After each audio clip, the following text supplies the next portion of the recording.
Budget में सरकार ने इनकम टैक्स में जो भी बदलाव किए हैं उसके बाद हर किसी के मन में यही सवाल उठ रहा है कि क्या हमें नई व्यवस्था में जाना चाहिए, यानी न्यू इनकम टैक्स रिजिम में, या फिर ओल्ड टैक्स रिजिम में। इसके अलावा भी कुछ छोटे मोटे बदलाव ऐसे किए गए हैं जिसका आप पर काफ़ी गहरा असर पड़ने वाला है। तो आज उन सारे बदलाव और उन सारे बदलाव से उपजे हर सवाल का आपको ठोस जवाब देंगे, क्योंकि हमारे साथ सवाल पूछने वाले लोग भी हैं जो काफ़ी इन्फॉर्म्ड हैं, और दूसरे सवालों को जवाब देने के लिए हमारे साथ हैं जाने माने टैक्स एक्सपर्ट शरद कोहली साहब, जो किसी परिचय के मोहताज नहीं हैं। तो सबसे पहले शुरू करते हैं लोगों के सवाल जो उनके मन में हैं, खासतौर से इस बजट के पेश होने के बाद। बजट में सबसे बड़ी बात कही गई कि इन नई इनकम टैक्स रिजिम को ज़्यादा आकर्षक बनाने की कोशिश की गई। उसके बाद खासतौर से जो नए लोग हैं, नई नौकरियाँ पाए हैं, उनके पास कई सारे सवाल उठ के खड़े होते हैं। आपके पास कोई सवाल है कि आपने बजट सुना, क्या आपके मन में सवाल उठा? मेरा सवाल ये है कि मेरी अभी जॉब लगी है और मैं टैक्स प्लानिंग के लिए सोच रहा था, तो लोग मुझे एडवाइस कर रहे थे कि आप पीपीएफ और लाइफ इंश्योरेंस में इन्वेस्ट करें। तो मेरा सवाल ये है कि क्या मैं इन्वेस्ट करूं ये लाइफ इंश्योरेंस और पीपीएफ में, और मुझे कौन सी स्कीम लेनी चाहिए, न्यू स्कीम या ओल्ड स्कीम? ये नई स्कीम आने के बाद कोहली साहब, सबसे महत्वपूर्ण सवाल यही उठ रहा है कि आमतौर पर लोग टैक्स बचाने के लिए भी पीपीएफ और इंश्योरेंस लेते थे। अब तो इन जैसे लाखों लोग होंगे जो इस तरह के उलझन में फंसे होंगे, क्या जवाब उनके लिए? बिल्कुल, इनकी नई जॉब लगी है, बड़ा धर्म संकट है कि एक तरफ सेविंग भी करनी है, बुढ़ापे के लिए जोड़ना है, रिटायरमेंट के लिए जोड़ना है, बड़े खर्चे के लिए जोड़ना है, और दूसरी तरफ अब उस पे से जो अट्रैक्शन था टैक्स सेविंग का वो जा चुका है। तो मुझे लग रहा है कि सेविंग की आदत, लक्ष्मण, एक ऐसी आदत है जो कि छोड़नी नहीं चाहिए।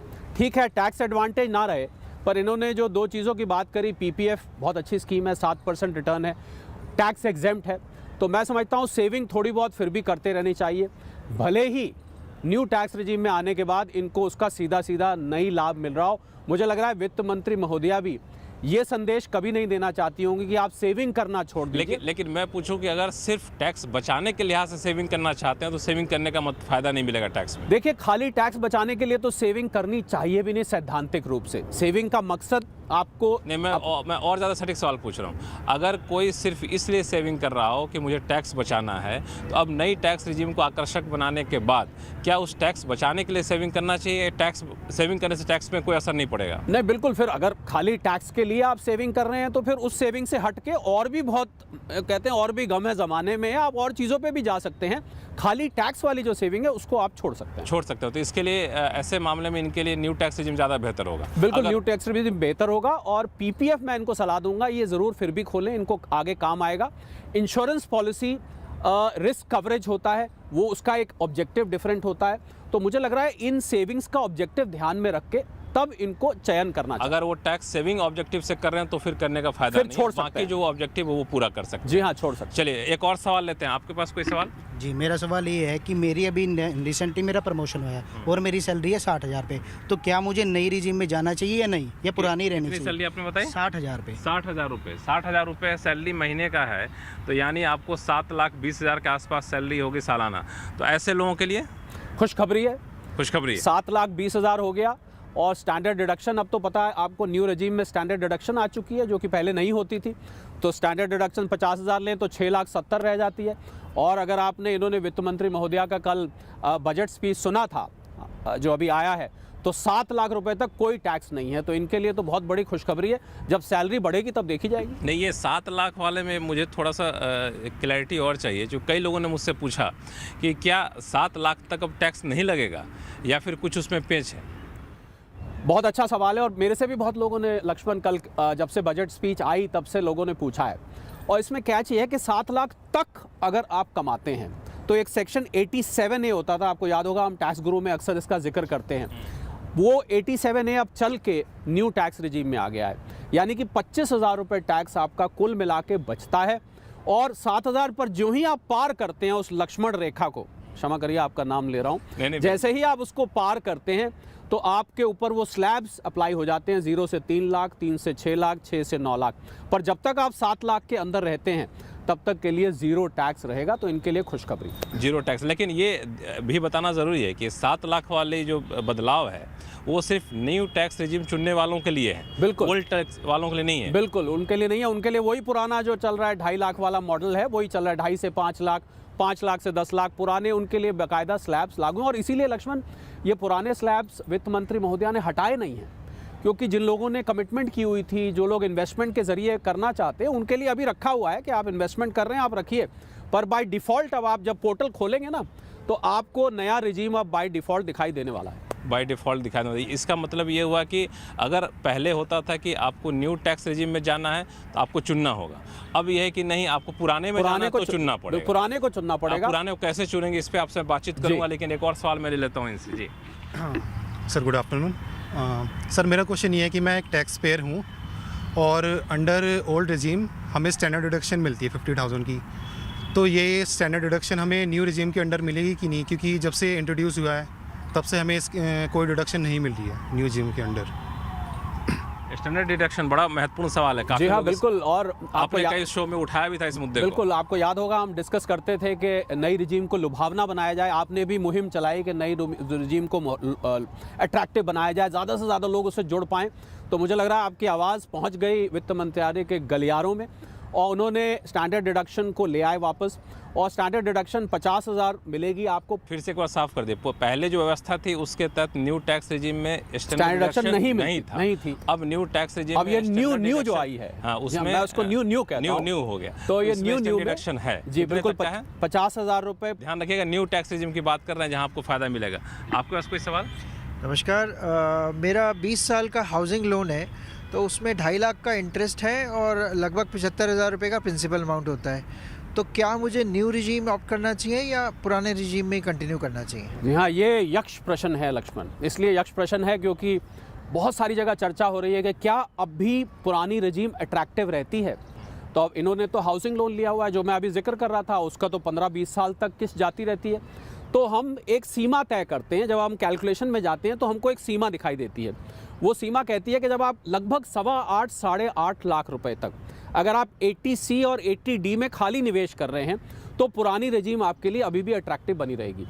पर साथ में हाउसिंग लोन भी लिया हुआ है, जो कि आपने लिया हुआ है, तो 15 लाख रुपए तक करीब आपके लिए पुरानी रेजिम फिर भी अट्रैक्टिव रहेगी। यानी कि पुरानी रेजिम में टैक्स कम आएगा, नई रेजिम में ज़्यादा आएगा। पर जैसे ही 15 पार करेंगे तो आपको नई रेजिम अट्रैक्टिव दिखनी शुरू हो जाएगी। शर्त यह है, हाउसिंग लोन होना चाहिए, 80C होना चाहिए, 80D होना चाहिए। तो मतलब ये रहा कि अगर आप हाउसिंग लोन लिए हैं, अगर आपकी आमदनी 15 लाख रुपए तक है, तब आपके लिए ओल्ड टैक्स रेजिम बेहतर है। शर्त यह है कि आप 80C पूरा इस्तेमाल कर रहे हैं 1.5 लाख, और 80D में आप मेडिकल इंश्योरेंस 25,000 पूरा दे रहे हैं और हाउसिंग लोन लिए जी। 15 लाख से ऊपर जा रहे हैं तो फिर आपको न्यू टैक्स रेजिम ज़्यादा बेहतर। फिर जैसे जैसे आप आगे बढ़ते जाएंगे तो वो धूमिल होती जाएगी। पुरानी रेजिम आपके लिए वो फीकी पड़ती जाएगी। और अगर मान लिया कि कई लोग जिन्होंने होम लोन नहीं लिया है, तो उनके लिए क्या है? जिन्होंने होम लोन नहीं लिया है, तो 8.25 लाख रुपए की जब आप एक इनकम की सीमा पार करेंगे तो आपको नई रेजिम चमकती हुई दिखाई देने लग जाएगी। 8.25 लाख तक। लेकिन ऐसे लोग हैं क्या कि 80C 80D का पूरा फायदा ले लेते हैं? बहुत लोग हैं लक्ष्मण। आप 80C की बात करते हैं, प्रोविडेंट फंड में ही कट जाता है इतना तो, और उसके अलावा PPF है, NSC है, इंश्योरेंस है, हाउसिंग लोन रीपेमेंट है, बच्चों की ट्यूशन फ़ी है, स्टैम्प ड्यूटी मकान की, ये सब मिला के 1.5 लाख तो पता ही नहीं लगता कब भर जाता है। और मेडिकल इंश्योरेंस तो मैं समझता हूँ हर किसी की ज़रूरत है, आजकल हर व्यक्ति लेना चाहता है। खासकर कोविड के बाद इसका महत्व और ज़्यादा बढ़ गया है। 80C 80D सबसे मशहूर चैप्टर 6A की डिडक्शंस में से दो हैं। अब ये सारी बात रही new tax regime old tax regime को लेकर, लेकिन इसके अलावा भी कई सारे बदलाव किए गए हैं जो बजट में घोषणा की गई थी। उन बदलावों का भी काफ़ी ज़्यादा असर आपके ऊपर पड़ने वाला है। इस पर बातचीत करेंगे छोटे से ब्रेक के बाद, कहीं जाइएगा नहीं। आज हम बातचीत करने वाले हैं दुनिया की सबसे बड़ी कंपनियों में शुमार एप्पल की। दरअसल एप्पल, जो कि हर घर में जाना हुआ नाम है, उससे रिलेटेड कुछ इंटरेस्टिंग फैक्ट्स आपके सामने रखते हैं। एप्पल, जो कि दुनिया की सबसे बड़ी कंपनियों में शुमार है, एक समय पर यानी करीब 26 साल पहले एप्पल बैंकरप्सी की कगार पर पहुंच गई थी, जहां पर माइक्रोसॉफ्ट ने, जो कि इनके बड़े राइवल के तौर पर शुमार होते थे, उन्होंने इस कंपनी के अंदर इन्वेस्टमेंट किया था करीब $15 करोड़ का। और उस इन्वेस्टमेंट के बाद से एप्पल की जो स्टोरी है वहां पर रिवाइवल आता हुआ दिखाई पड़ा। इसके अलावा एक और इंटरेस्टिंग फैक्ट कि एप्पल की आज की मार्केट कैप है करीब $2.25 लाख करोड़, जितनी इंडियन GDP या जिसके आसपास इंडियन GDP कामकाज कर रही है। तो किस तरह से एप्पल ने एक बैंकरप्सी के लेवल से अपने आप को रिवाइव किया और आज इस तरह का साइज बनाया, वो आप खुद ही अंदाजा लगा सकते हैं कि एप्पल की आज की मार्केट कैप इंडियन जीडीपी के आसपास है। तो इस तरह के रिवाइवल यानी कि बुरा दौर कभी भी बदल सकता है और अच्छा दौर कभी भी आ सकता है, इससे एक बढ़िया सबक मिलता भी है। ये कुछ इंटरेस्टिंग फैक्ट जो कि एप्पल से रिलेटेड है, कुछ और फैक्ट भी आपके लिए लेकर आते हैं।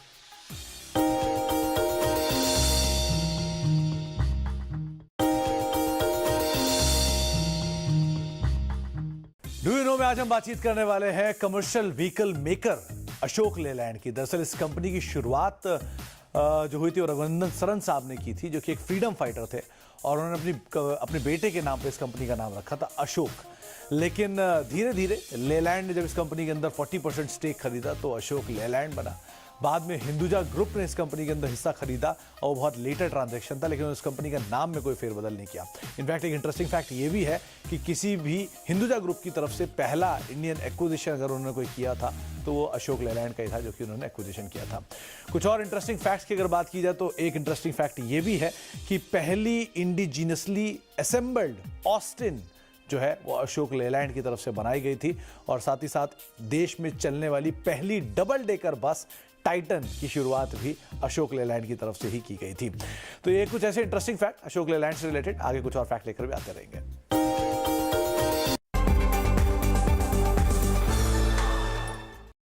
ब्रेक के बाद एक बार फिर से आपका स्वागत है और टैक्स गुरु का एक स्पेशल एपिसोड, जहां हम चर्चा कर रहे हैं कि बजट में की गई घोषणाओं के बाद अब आपकी ज़िंदगी पर क्या असर पड़ेगा, और उन घोषणाओं से जो भी सवाल उपजे हैं हर उस सवाल का आपको ठोस जवाब दिया जा रहा है। और हमारे साथ दर्शक हैं जो काफ़ी इन्फॉर्म्ड हैं, टैक्स की व्यवस्था पर पैनी नज़र रखते हैं, और सभी सवालों का जवाब देने के लिए हमारे साथ जाने माने टैक्स एक्सपर्ट हैं शरद कोहली साहब, जो अब किसी परिचय के मोहताज नहीं है। कोहली साहब, बजट ब्रेक पे जाने से पहले हम लोग एक चर्चा कर रहे थे कि अब आपको by default new tax regime दिखेगा। तो पहले एक फॉर्म होता था जो हम भरते थे अगर हमको न्यू पे जाना है, तो वैसे बाय डिफ़ॉल्ट पहले हम ओल्ड रहते थे। तो अब बाय डिफ़ॉल्ट चूँकि न्यू है, लेकिन अब किसी को मन करे नहीं हमको तो ओल्ड में बने रहना है, तो क्या उसी फॉर्म को भरना होगा? जी हाँ, जैसे ही ये पोर्टल पे अपडेट होगा, इनकम टैक्स पोर्टल पे सारी कैलकुलेशंस डाली जाएंगी। आपको याद होगा पहले लोग चूज़ करते थे तो फॉर्म 10(1)E होता था जिसको भरा जाता था, जिसको भर के आप चूज़ करते थे। तो ऐसा ही कोई फॉर्म अब नए पोर्टल पे लाया जाएगा। और बहुत सारे लोग, लक्ष्मण आपके सवाल से मुझे याद आया, बहुत सारे लोग ये पूछ रहे हैं कि साहब अब कैसे पता लगेगा हमें कहाँ जाना है, हमें सीए के पास जाना है या खुद कैलकुलेशन करें। तो पोर्टल पे कैलकुलेटर भी डाला जाएगा जिसमें आप अपनी फिगर डाल के देख सकते हैं कि आपके लिए कौन से रिजीम बेहतर रहेगा। बेहतर है, और उसके लिए आपको फॉर्म चुनना होगा अगर आप ओल्ड में जाना चाहते हैं तो, और नहीं तो न्यू में आपके अपने हिसाब से। अब आप कुछ नहीं करेंगे तो आप न्यू में आ जाएंगे। और यही नहीं, जो लोग नौकरी करते हैं उनके जो एम्प्लॉयर्स जो टीडीएस काटते हैं वो नए के हिसाब से काटना शुरू कर देंगे, तो उनको वहाँ भी बताना पड़ेगा। एक और चीज़ मैं लोगों का सवाल लूँ, पहले ये था कि आपने ओल्ड को एक बार चुन के न्यू में चले गए तो आपको वापस आने का मौका नहीं मिलता था अगर आपको सैलरी से अलग कोई कमाई हो रही है तो। इसमें शायद कुछ बदलाव किया गया है। इसमें बिजनेस वाले के लिए अभी भी रिस्ट्रिक्शन है, पर बाकी जो है इसके लिए कोई बहुत स्पष्ट रूप से अभी नहीं बताया गया है मेरे हिसाब से कि आप वापस, अगर हम पिछले वाले का लें उस हिसाब से तो आप हर साल स्विच कर सकते हैं, पर बिजनेस वाले के लिए आपको याद होगा वो एक बार वहां जाके वापस नहीं आ पाते थे। तो अगर हम उन्हीं रूल्स को यहाँ पर अप्लाई करते हैं, ओल्ड में चलेगा तो फिर न्यू में नहीं आ सकता बिजनेस वाला। पर सैलरी वाले के लिए ये चॉइस पहले तो थी, मैं उम्मीद करता हूँ अब पहले वाले जो चॉइस तो ये था कि आप तो आ गए सरकार के जो नए प्रावधान में, तो वापस जाने के को मौका दिया जाए। इसमें मौका देना चाहिए क्योंकि ओल्ड में गए तो वापस सरकार चाहती है कि न्यू में लोग बिल्कुल देना। खैर इस पर बातचीत करें, लेकिन इसमें बजट में कई सारे ऐलान किए गए जो new tax regime old tax regime से अलग हट करते, वैसे भी कुछ सवाल लेते हैं। आपको देख के अमिताभ बच्चन जी की याद आ गई। नमस्कार जी, मेरा नाम अरविंद अरोरा है और सबसे पहले मैं आपको ये बता दूं कि मैं अमिताभ बच्चन नहीं हूँ। लोग मुझे अमिताभ बच्चन समझते हैं लेकिन मैं अमिताभ बच्चन नहीं हूँ। मेरा वैसे ही रहे। जी भाई साहब, मेरा जो है वो रेडीमेड गारमेंट्स का बिज़नेस है और मेरी 2.5 करोड़ तक की टर्नओवर है साल की। क्या मैं प्रेजेंटिव टैक्स के लिए अवेल कर सकता हूँ? इनका सवाल का जवाब लेंगे, और मेरी 50 लाख तक की कैश की ट्रांजेक्शन भी है। आप पहले जवाब दे फिर इनसे बातचीत करेंगे। देखिए, प्रिजम्पटिव टैक्स के लिए बड़ी अच्छी खबर आई है बजट में। उसको 2 करोड़ सीमा होती थी, 2 करोड़ से नीचे के जो व्यापारी होते थे वो उसको ले पाते थे, उस लिमिट को बढ़ा के 3 करोड़ कर दिया है। प्रोफेशनल्स के लिए लिमिट 50 लाख थी, उसको बढ़ा के 75 लाख कर दिया है। पर अरोड़ा साहब ने जो बात कही, इन्होंने एक बात मैं ध्यान से सुन रहा था कि इनके 50 लाख के कैश के ट्रांजैक्शंस है। तो अगर आपने वित्त मंत्री महोदया की स्पीच ध्यान से सुनी तो उन्होंने साफ साफ बोला कि 5% से ज़्यादा कैश के ट्रांजैक्शन नहीं होने चाहिए अगर आप प्रिजम्पटिव टैक्स में जाना चाहते हैं। अब तो अरोड़ा साहब करेंगे नहीं कैसे ट्रांजेक्शन? तो इसलिए तो 2.5 करोड़ अगर इनकी टर्नओवर है वैसे ही एलिजिबल हैं अगले साल से, पर क्योंकि कैश के ट्रांजैक्शन है तो मैं इनको सलाह ये दूंगा कि अगर आप उसमें आना चाहते हैं तो अगले साल आप कैश के ट्रांजैक्शन अपने 5% पे ले आइए, यानी कि 2.5 करोड़ का बना करीब 12.5 लाख आप उस पर ले आइए। उसके बाद आप बड़े शौक से प्रिजम्पटिव, बड़ा फ़ायदा है लक्ष्मण प्रिजम्पटिव में जाने का, कोई खाते नहीं रखने, कोई बुक्स नहीं रखनी, सीधा 6% टैक्स कैलकुलेट करके जमा करा दीजिए। तो आप उन लोगों में जिनको बहुत ज़्यादा फ़ायदा मिला है इस बजट से। हालांकि आप अमिताभ बच्चन है नहीं, लेकिन मुझे लगता है कि अमिताभ बच्चन के बड़े फ़ैन रहे हैं। जी जी जी, वाकई फ़ैन है, कुछ डायलॉग और सुना दीजिए इसी बहाने। हम भी वो है जो कभी किसी के पीछे नहीं खड़े होते हैं, जहाँ खड़े हो जाते हैं लाइन वहीं से शुरू होती है। क्या बात है, तो लाइन यहीं से शुरू करते हैं। आपको ऐसा कोई सवाल? हाँ जी, मेरा सवाल ये है कि मेरा बेटा यूके में पढ़ता है, तो रेमिटेंस पे उस पर कितना टैक्स लगेगा, थोड़ा उसके बारे में बताइए। जी हाँ, बहुत सारे लोग लक्ष्मण आजकल रेमिटेंस तो पे कोई बदलाव किया गया है? बिल्कुल बदलाव किया गया है और बहुत सारे लोग बाहर पैसा भेजते हैं आजकल। तो मेरी जानकारी के हिसाब से 12-13 लाख बच्चे इस समय भारत से बाहर पढ़ने जाते हैं और उस पर 5% TDS था रेमिटेंस पे। आपको याद होगा हमने पहले टैक्स गुरु में डिस्कस किया था। या आप कोई टूर पैकेज लेते हैं बाहर का करते हैं, अब वो बढ़ा के 20% कर दिया गया, यानी कि अगर आप 10 लाख रुपए भेज रहे हैं तो TCS के रूप में, टैक्स कलेक्टेबल एट सोर्स, आपको उसमें से 2 लाख जमा कराने का। पर इसमें चिंता की बात इसलिए नहीं है क्योंकि ये टैक्स अप फ्रंट आपके पैन में 26AS में दिखता है, इसका आप बाद में क्रेडिट लेके रिफंड भी ले सकते हैं। तो आप समझ गए सवाल का जवाब, और आपको क्या लगता है फायदे का सौदा है कि कुछ नुकसान होने वाला है? ठीक है, जो गवर्नमेंट करती है उसको एक्सेप्ट करना पड़ता है, एक्सेप्ट करना चाहिए। आप डॉक्टर हैं? जी, मैं साइंटिस्ट हूँ। साइंटिस्ट हैं? मैं एम्स में था और सबसे पहले मैंने कॉन्ट्रासेप्टिव वैक्सीन पे काम किया हुआ है। अच्छा। जो फर्टिलिटी वैक्सीन है, और आने वाले समय में जो हम इंजेक्शन कोरोना का देखा है, ऐसी आने वाले समय वैक्सीन दी जाएगी जिससे हम मेल फर्टिलिटी को कंट्रोल करेंगे। जो बच्चों की समस्या है, कंडोम की है, वो सब बंद हो जाएगी और वैक्सीन से ही काम होगा। अच्छा, तो बहुत एक्सपर्ट आपसे अलग से इस मुद्दे पर बातचीत की जाएगी। मैं लक्ष्मण इनको एक स्पष्टीकरण और दे दूं कि एजुकेशन पे भेजने पर नहीं है, बाकी जितनी रेमिटेंसेस आप भेजते हैं उस पर है। अच्छा, ये बड़ी सफाई है, पर पैसे बहुत लोग बाहर भेजते हैं। और इससे आपने पूछा ना कि इससे नुकसान फायदा क्या है, वो ज़्यादा ज़रूरी बात है।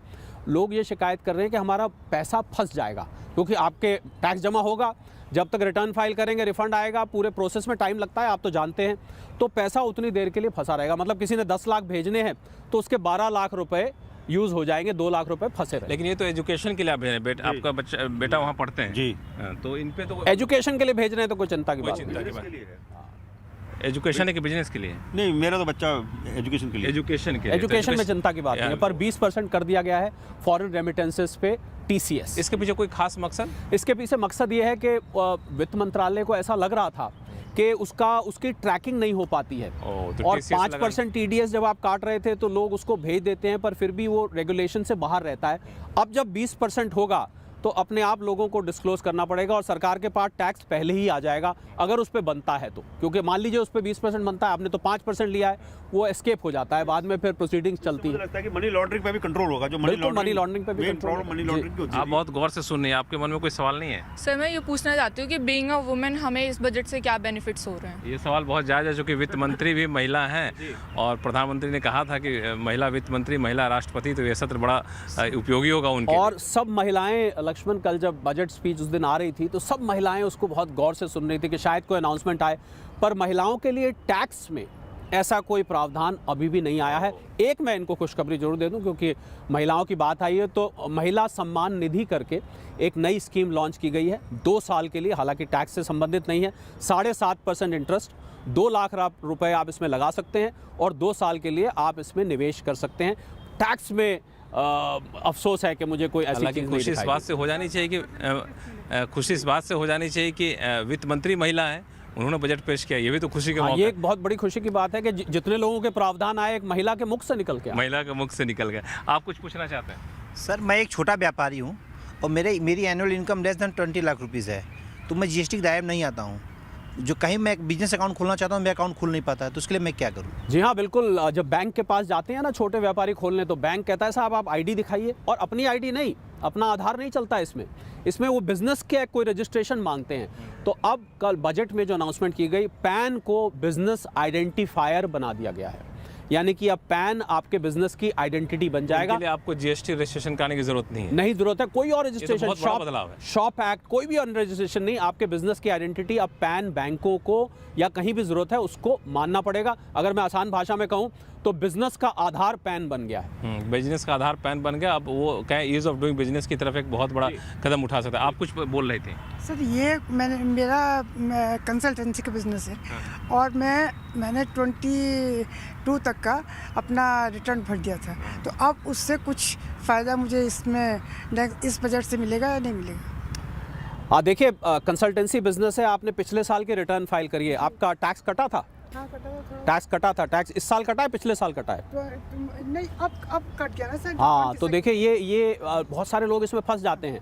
होता क्या है कि कई बार जहाँ जो टैक्स काटने वाली एजेंसी होती है वो अगले साल में टैक्स काटती है और इनकम आपकी पिछले साल की है, तो रूल के हिसाब से आपको इनकम डिक्लेयर करनी है। जिस साल इनकम हुई है तो टैक्स कटता था अगले साल, तो अब वो टैक्स वापस नहीं ले पाते थे। आपको याद होगा टैक्स गुरु में बहुत सारे इसके मामले में सवाल आए हैं, जिस पर हम लोग आवाज उठाते भी थे। बिल्कुल, आपको प्रावधान करें। अब आपका टैक्स अगले साल भी कटा है तो एक एप्लीकेशन डाल के आप उसका रिफंड ले सकते हैं या उसका क्रेडिट ले सकते हैं। ये फेरबदल कर दिया गया। तो मुझे लगता है कि बहुत सारी चीज़ें जो हम लोग टैक्स गुरु में दर्शक हमारे सवाल पूछते थे और जो हम लोग मांग करते थे वो बातें लगता है वित्त मंत्रालय तक पहुंची हैं और उस तरह से कई बदलाव किए गए हैं ताकि अनावश्यक रूप से कोई टैक्स पर इसमें परेशान ना हो। और मैं उम्मीद करता हूं कि ऐसे कोई भी सवाल हमारे पास आएंगे तो हम लोग दर्शकों के जवाब देंगे। और आपके पास भी कोई सवाल हो तो हम लोग का शो यहीं ख़त्म नहीं होता है, आप अगले एपिसोड के लिए सवाल भेज सकते हैं और ईमेल आईडी है tax@moneycontrol.com। आप जो भी सवाल भेजें अपना नाम और मोबाइल नंबर ज़रूर भेजिएगा, क्योंकि फिर आपसे हम फ़ोन पे बात करेंगे और अपने जाने माने टैक्स एक्सपर्ट से सीधी आपकी बात कराएंगे। और फिलहाल के लिए नमस्कार, देखते रहिए CNBC आवाज़।